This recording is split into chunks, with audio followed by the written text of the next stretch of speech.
Joining Phyllis today on Profonde TV is Dr. Don Booz. He is a certified professional coach.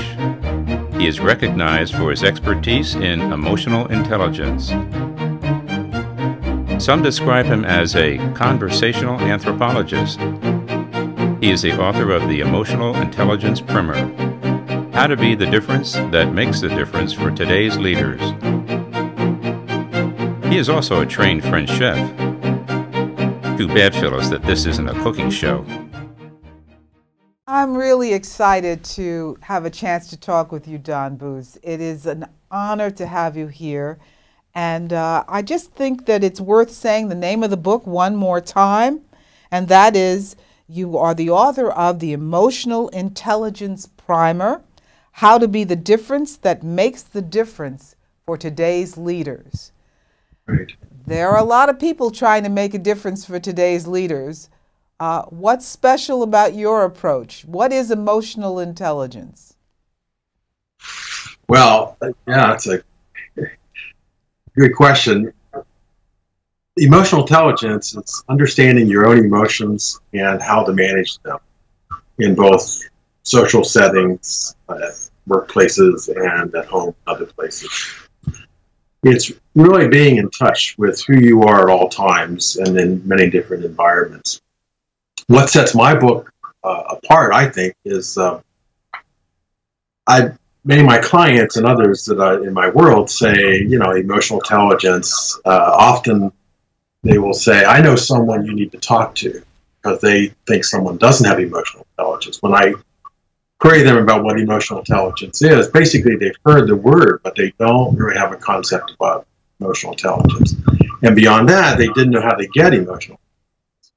So I wrote this book because many of my clients, most of my clients, I work for the University of Kansas Hospital as an external coach, and they kept asking me, where can we read a book about this, or how can we get more into emotional intelligence in our own workplace? So I wrote the book with managers of hospitals in mind and leaders of that hospital. And in fact, I dedicated it to all the nurses everywhere, because I feel so compassionate about what they do and the hard job that they have, often without a lot of praise and thank you. Well, I know that they're very fond of you. In fact, they even have a slogan at the hospital called "Get Booz," as I recall in our earlier conversations. Yeah. So you were in an intervention role in many ways. Can you describe your role at the hospital so that viewers get a sense of what you did there? Yeah. By the way, I have a new name. It's called the CEO, which is called the Chief Emotions Officer. Ah. And that's sort of, I don't think the CEO of the hospital knows that yet, but that's what the nurses do. I meet with 5 cohorts of nurses, managers, and we do what's called a didactic, 2 hours every month. And I meet with them, and they're all different stages of learning some of the concepts in my book and getting that muscle. And then I meet with them one-on-one as a coach for an hour and a half, or once a month as well. So I'm traveling all over the hospital, going into the places where patients don't go and meeting in their offices. We also have what's called Code Lavender, and that's basically what I tell them 22/7, because I want to have some hours of sleep during the day. And I get Code Lavender probably once a month, or sometimes twice. Code Lavender. So what happens when you get Code Lavender? Varies. It depends on the need of the manager, but basically it's I need someone to talk me through this. I'm anxious about a meeting. They have to do a what's called tough conversation, crucial conversation with staff, and they just want someone to listen and offer some suggestions where they might improve it or make it better. And many times they're right spot on. I don't say a lot, but it's just sort of as one woman says, I have her back, and that's very important for her to know that I'm there. So forgive this kind of sexist remark, but men are not notorious for being the holders of emotions in our world. That's right. What is it that you have that gives you this ability? What have you learned or insights that gives you the ability to be someone who handles emotions or helps others with emotions? Well, in the previous part of my life, I was a minister. And so I was, the nice thing about being a minister, you can walk into anybody's life at any time, at their home, at the hospital, whatever, and almost always gain access. So I learned empathy at a long, long time ago. And I became a pretty good listener. My wife will tell you that if I go through the grocery store, I have this invisible sign that says, "Tell me your most personal problems," and strangers start to talk to me at the grocery store. And I find myself getting out of my coach's hat or my therapist hat, or just a friend. It's really interesting. When I tell that to people, they don't believe me, but fortunately my wife is with me. She said, "No, it happens a lot." Well, empathy is on the list of one of the highest intelligence, at least from my understanding. And so I know that I'm asking you a lot of different questions and different directions because I'm very turned on by this topic. I mean, all my life I was told until recently to put aside my emotions. As a woman, if you want to get ahead, you had to put those aside. So now all of a sudden there's this thing called emotional intelligence and I have to sort of think about it. Right. So how do you, we're not going to speak specifically about the hospital where you work, but in general, how do you work with leaders to understand emotional intelligence and to up their game in this emotional intelligence? Well, I'm an executive coach, so I have to put that on the table. Right. And executives usually don't have the luxury of sharing their emotions, especially in a meeting or with their board. So I think the three most important questions, and Vice President of the hospital and some others have said this is a game changer for them, and that is, does it need to be said? Does it need to be said by me? And does it need to be said by me now? And that's one more time. Does it need to be said? Does it need to be said by me? Mm-hmm. And does it need to be said by me now? Does it need to be said by me now? Okay. And that's what I call the emotional intelligence filter. And that saves a lot of people from sending an email, Twitter, tweet, to saying something in a meeting, or just it becomes a filter that helps people look like they are more intelligent, emotionally intelligent, but they were in the past prior to my coaching. Perception has a great deal to do with emotional intelligence. Mm-hmm. The ability to read others as well. Right. How do you work with that? Well, in my didactic sessions, I have 2 or 3 sessions on nonverbal behavior. We look at some clips on like Amy Cuddy on YouTube, did a great job with that. Brene Brown is doing some excellent work. So I just bring in a variety of people to look at it, and we discuss how can you incorporate some of what they are sharing into your personal life.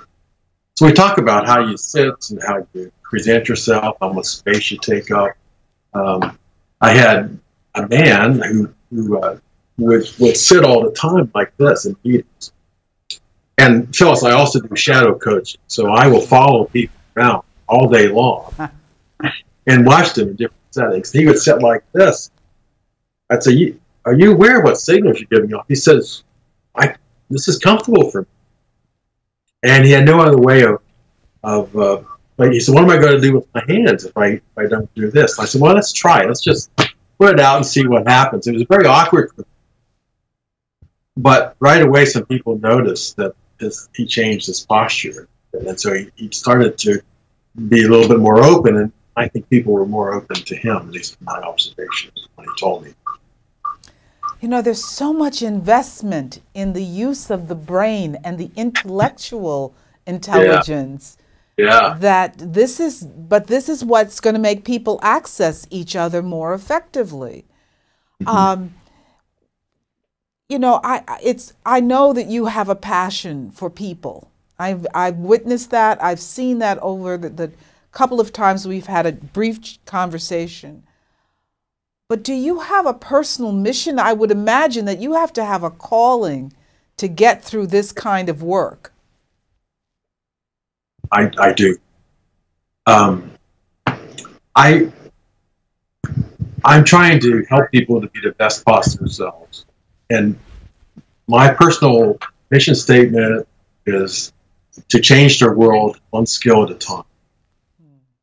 And what I am most helpful with is to help people keep from having an amygdala hijack. When the emotions take over, the cortisol goes through the brain and they say things that they wouldn't normally say. They have to go back and apologize. So I do a lot of work with what are the triggers, and you practice breathing. We do a lot of exercises on breathing, deep breathing. What your amygdala doing, and what most importantly, what's the self-talk that's happening. I'm very passionate. Well, let's go over this again because I think this is worth reiterating. You talk in the book about the amygdala hijack. So it's a part of the brain that you feel gets under attack in some way? It takes over the brain, and it just literally, the prefrontal cortex does not get all the blood it needs, and goes right here into the amygdala, and that's why people's veins constrict. That's why they get red in the face. That's why they speak louder. It just takes over the whole body. It doesn't take much to go on news every day, from a politician to an actor, an actress, to a sports figure. I mean, I have clips. I have so many clips I don't know which one to choose from. For someone, road rage. Yeah. One of my nurses says, "I'm fine until I get in the car," and then she says, I act and talk like a Philistine. You wouldn't want to hear me speak the way I speak to some of the drivers in front of me. But that's her mistake. But you help people get a hold of this. And so let's take me through it. I'm trying to think of any triggers for me. Right now, at the moment, it's watching the TV. This is at the moment, a politics-free zone. I don't know if I will change the policy on the show, so we'll stay off that. But I noticed that I have a lot of upset watching certain things these days. Right. So you're not alone. What would you do with me? Well, it depends upon how upset you are. But first of all, you might want to turn off the TV. Yeah.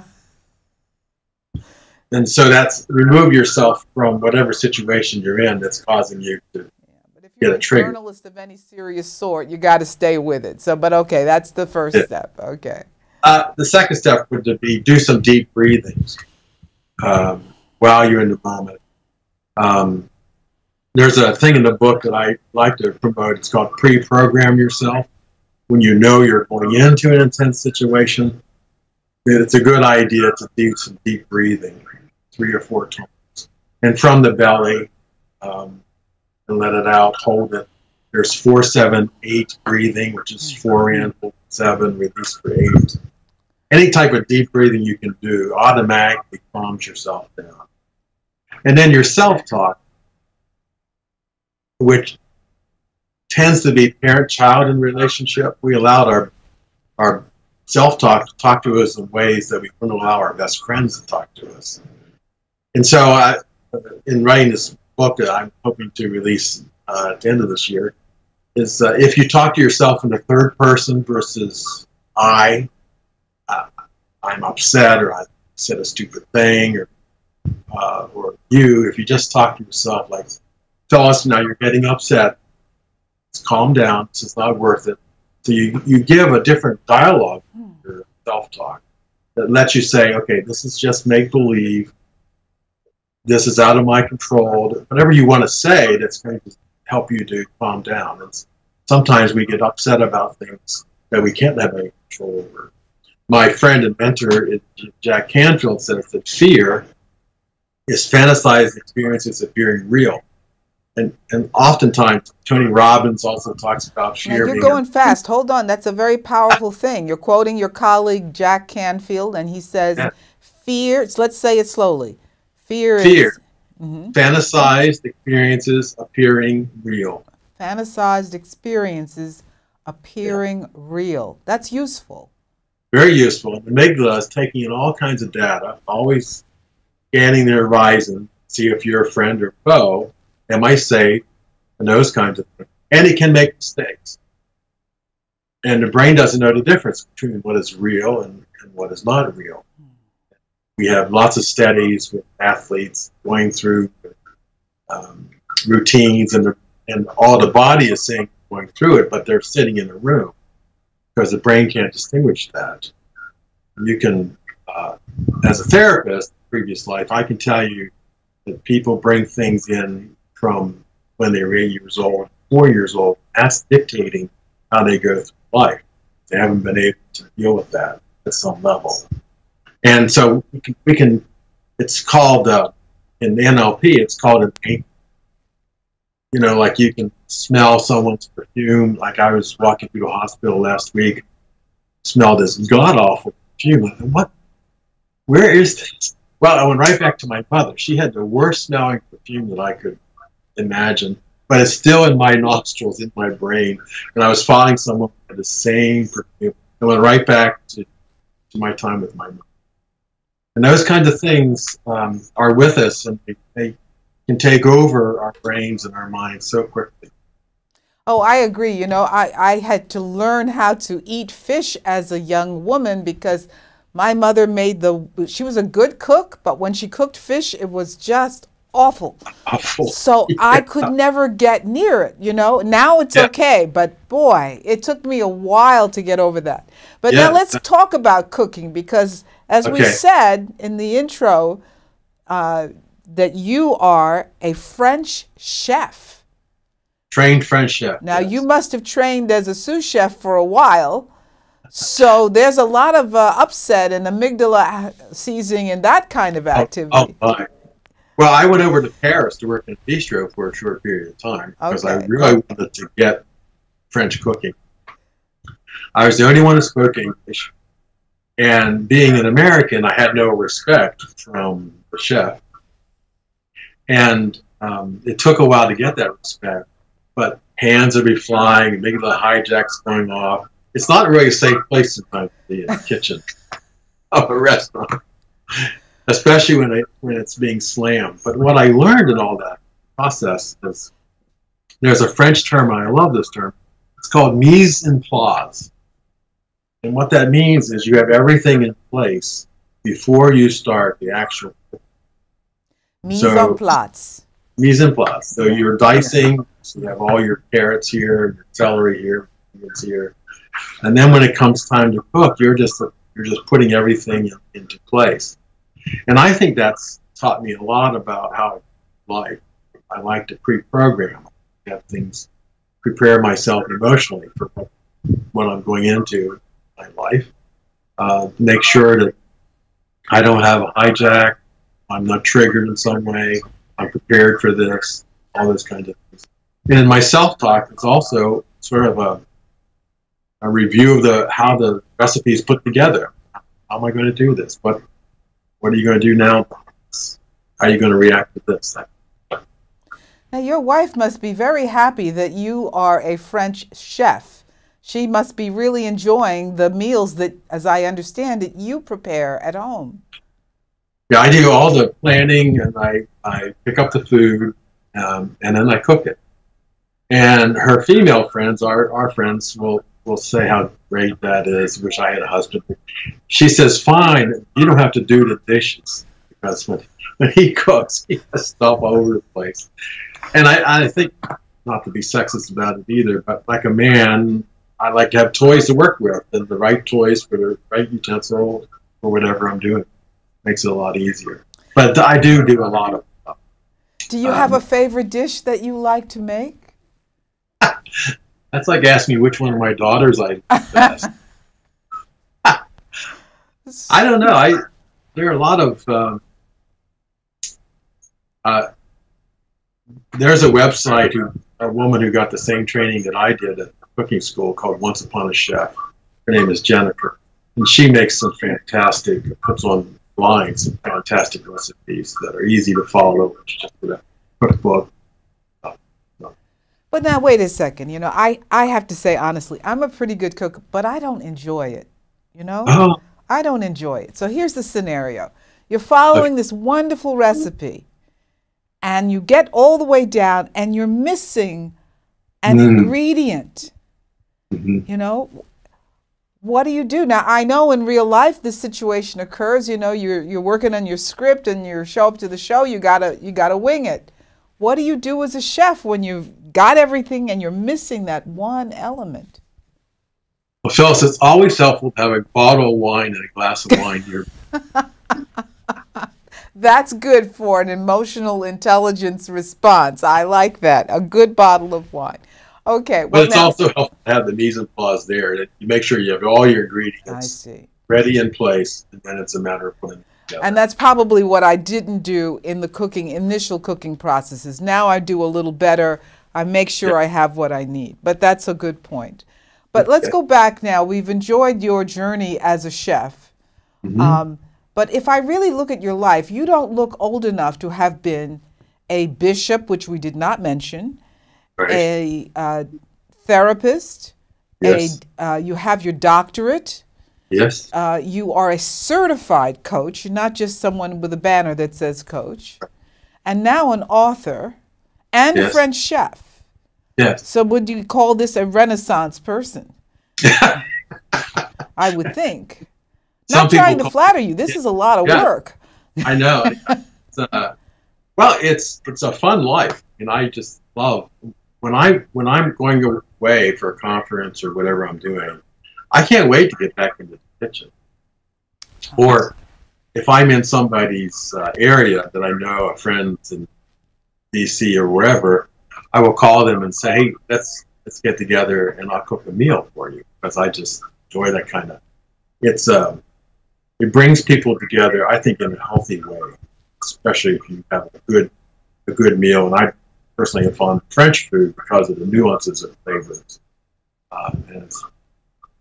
You don't have to gorge yourself, but it's rich food, and it's usually very well. Yeah, well, I agree with you. And for years when I was younger and I didn't know what coquille Saint-Jacques was, I enjoyed it. You know, when I was an ABC News correspondent eating at one of the fancy restaurants across the street and having coquille Saint-Jacques. And then I discovered I was enjoying snails. Yes. Not so pleasant to, and then I actually saw snails, what they look like alive. I don't think I could eat one today. But, you know, I'm having fun with you, but I'd really like to know, what are you still working on in your life? What are the things that, since you have all of this experience and you have insights, where's the next work for you on yourself? That's it. I haven't been asked that question. We go deep here, but that's Profonde.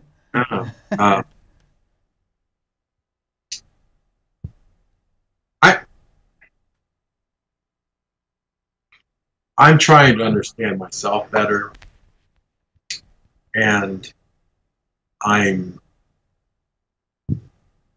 working on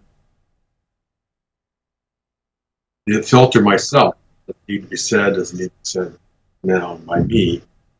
I've been married for 55 years, and 55 years? 45. 45 years. And it gets better every year and almost every day because we're more intentional about living.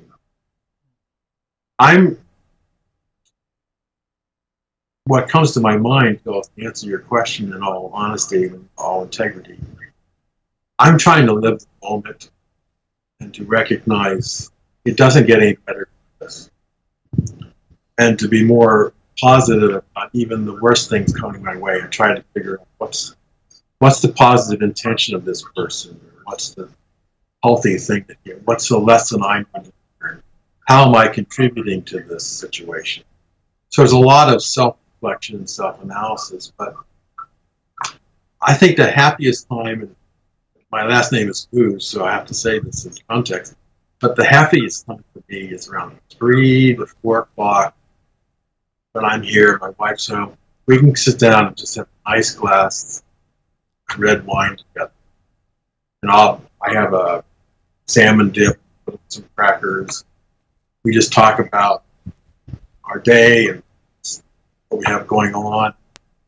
Listen to some nice smooth jazz. It doesn't get any better. And in your sharing that, in your honesty, I suspect you have a wish for others to have something in their lives that they can embrace. Maybe not the exact same thing that you're doing. Right. Am I reading that correctly? That's correct. The saddest thing for me is many of my clients are nurse managers, and they put in long hours. And they don't have time or take the time to sit down and experience life in the moment. They're constantly going, constantly dealing with issues, much like I was as a bishop, but in a different, I think, different life and death things. Yeah, I would wish everybody would be able to say, you know, here for a purpose, what is that? And how can I contribute to make this world a better place? Well, a good start is the reading of the Emotional Intelligence Primer, How to Be the Difference That Makes the Difference for Today's Leaders. And I would suggest that even if you don't think of yourself as a leader, this is a useful book to read. Thank you, Don Booz. Thank you, Dr. Don Booz, for being a guest on Profonde TV.